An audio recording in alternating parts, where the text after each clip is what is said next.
and things like that. I just want to spread light on this situation because I feel as though she's taking advantage of me. She could. You have 30 seconds remaining. Turn mic. Easy, man. Just keep doing you, bro. Stay sucker free.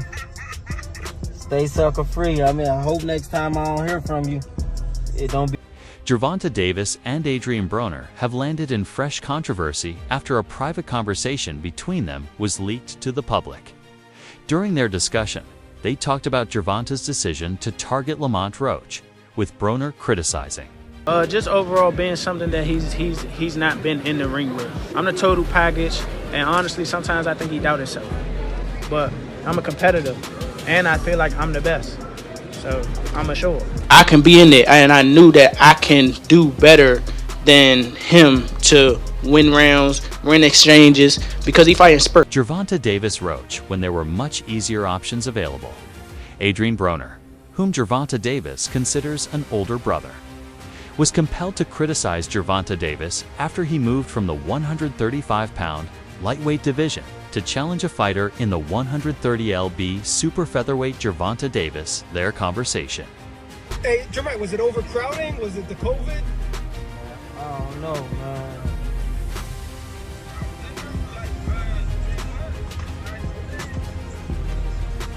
I just don't get it, man. You know. Broner expressed his disappointment, especially after Gervonta Davis avoided defeat. Broner was disheartened by the draw, insisting that Gervonta Davis fortunate. However, following the Gervonta Davis ultimately suffered a loss in the 9th round. For Adrien Broner, situation was even more painful. Bro, like how many get out of jail free cards do you get from doing whatever you did? As he had always been determined to prevent Gervonta Davis repeating his mistakes and following the same troubled path. Broner was the first to recognize Gervonta Davis's talent, connecting him to Floyd Mayweather's stardom and brilliance. His vision for Gervonta Davis undeniable, but now disappointment has set in as Gervonta Davis lacked the. I want a rematch. Do you let me know now? Do you want to fight Tank again? He said he open to do a rematch. Do you want to fight Tank 100%. again? It's only a matter of time. We're gonna fight. We're gonna fight again. It's just whenever the fight gonna happen. So it's gonna happen. It's going to happen. Okay. They say they want it in New York again. Do you want to fight again in the Barclays Center? I wouldn't mind, but I'd love for it to be in DC. Consistency and discipline needed to uphold his reputation. While their conversation remained mostly civil, both men didn't hesitate to voice their frustration over the current state of affairs surrounding Gervonta Davis. He loved me to death. He know I love him to death. But we don't talk every day how we used to. Nigga, it used to be a time where you ain't see me without Tank, or you ain't see Tank without me. But what happened was, I think what happened was, he just like, damn, bro. I feel like he look up to me so much. It's like I let him down. Cause he's somebody that really know like what I can do and how good I am.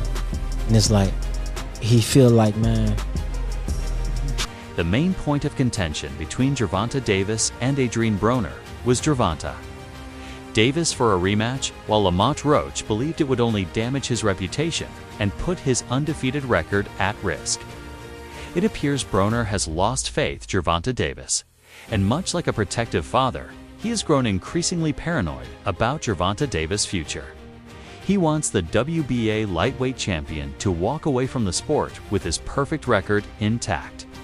Broner wants Gervonta Davis the next big star after Floyd Mayweather, but now that things seem to be heading in the opposite direction, he appears ready to step back. While being a warrior is admirable, knowing when to step away is just as important.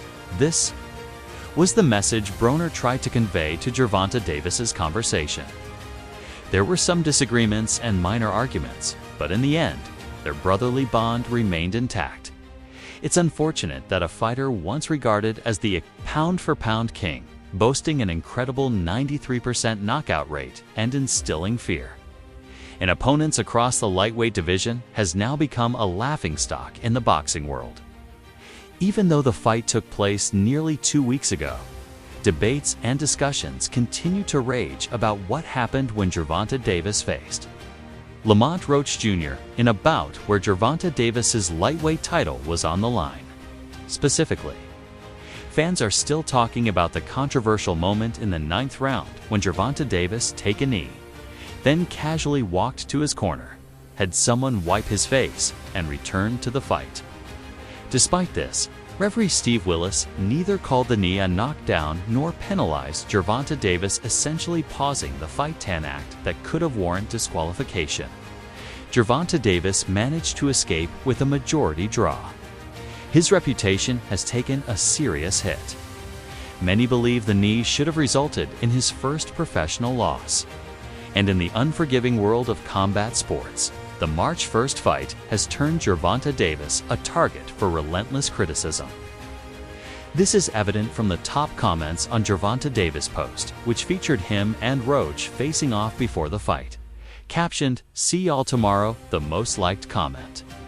With nearly 3,200 likes, simply read, "Bro took a knee backlash." Didn't stop there. Despite the fight being over a week old, fans continue to flood the post with criticism. Another fan commented, "You're clearly the better fighter, but bro, why do you play around so much?" Meanwhile, a third wrote, "You took a knee and blamed it on the grease from your hair." The ongoing reactions prove that fans are still frustrated. With how the fight played out, Gervonta Davis will be able to shake off this controversy before his rematch with Roach Jr. takes place. However, all signs point to a second showdown between the two fighters happening soon. Interestingly, Lamont Roach Jr., the WBA super featherweight champion, isn't making things any easier for Gervonta Davis' social media activity. In a March 11th Instagram post, Roach addressed their first fight while taking a subtle jab at Gervonta Davis, their upcoming rematch. March 1st was crazy.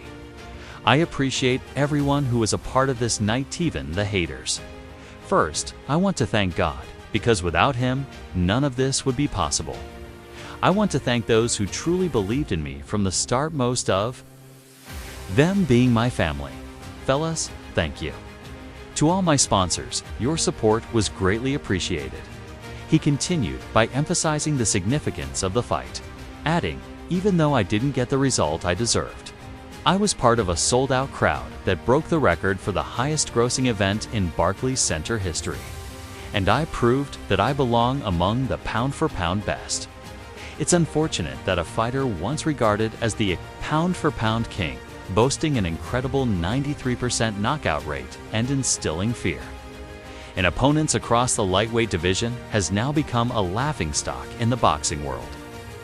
Even though the fight took place nearly 2 weeks ago, debates and discussions continue to rage about what happened when Gervonta Davis faced Lamont Roach Jr. in a bout where Gervonta Davis's lightweight title was on the line. Specifically, fans are still talking about the controversial moment in the 9th round when Gervonta Davis took a knee, then casually walked to his corner, had someone wipe his face, and returned to the fight.